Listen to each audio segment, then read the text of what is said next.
നമസ്കാരം.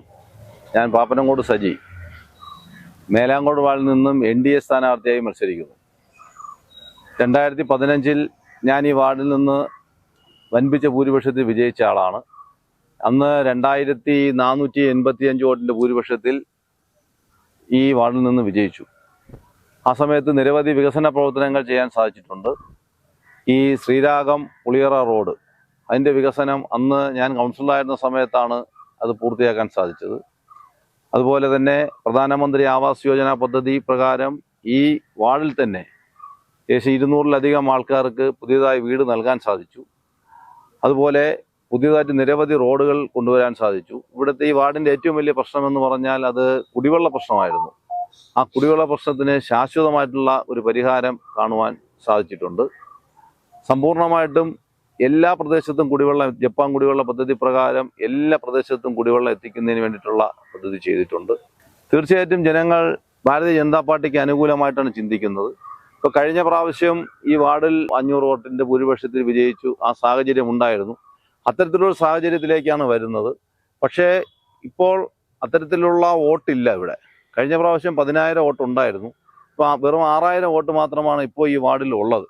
ഈ വാർഡിൽ നിന്നും 4,000 വോട്ട് വിഭജിച്ച് അത് കരിമ വാർഡെന്ന പുതിയ വാർഡ് ഉണ്ടായിട്ടുണ്ട്. കഴിഞ്ഞ 10 വർഷക്കാലമായിട്ട് BJP കൗൺസിലർമാർ നടത്തിയ ആ വികസനം കൊണ്ട് ജനങ്ങൾക്കറിയാം ഇവിടെ വികസനം കൊണ്ടുവരാൻ സാധിക്കുന്നത് BJPക്ക് മാത്രമേ ഉള്ളൂ. ഇവിടെ വികസനം എത്തി നോക്കാതെ കിടന്ന ഒരു വാർഡായിരുന്നു. കഴിഞ്ഞ 10 വർഷമായിട്ടാണ് ഇവിടെ വികസനം വന്നത്. അപ്പോൾ അതുകൊണ്ട് ജനങ്ങൾ തീർച്ചയായിട്ടും BJPക്ക് അനുകൂലമായിട്ടാണ് ചിന്തിക്കുന്നത്. കോർപ്പറേഷൻ തീർച്ചയായിട്ടും ഭാരതീയ ജനതാ പാർട്ടി ആയിരിക്കും വരാൻ പോകുന്ന ഈ തെരഞ്ഞെടുപ്പിൽ വിജയിക്കുന്നതും. തിരുവനന്തപുരം നഗരത്തിൽ മേയറായിട്ട് വരുന്നത് ഭാരതീയ ജനതാ പാർട്ടിയുടെ മേയറായിരിക്കും വരാൻ പോകുന്നത്. ഒരു വൻപിച്ച വികസനം നരേന്ദ്രമോദിജിയുടെ നേതൃത്വത്തിൽ തിരുവനന്തപുരം നഗരത്തിൽ കൊണ്ടുവരാൻ BJPക്ക് സാധിക്കും. BJPയുടെ മേയർ വന്നാൽ പ്രധാനമന്ത്രി 45 ദിവസത്തിനകം തിരുവനന്തപുരത്ത് എത്തി തിരുവനന്തപുരത്തിന്റെ വികസന അജണ്ട പ്രഖ്യാപിക്കുമെന്നാണ് അദ്ദേഹം തന്നെ പറഞ്ഞിട്ടുള്ളത്. അതിനു വേണ്ടിയിട്ടുള്ള പ്രവർത്തനങ്ങൾ നടക്കുന്നുണ്ട്.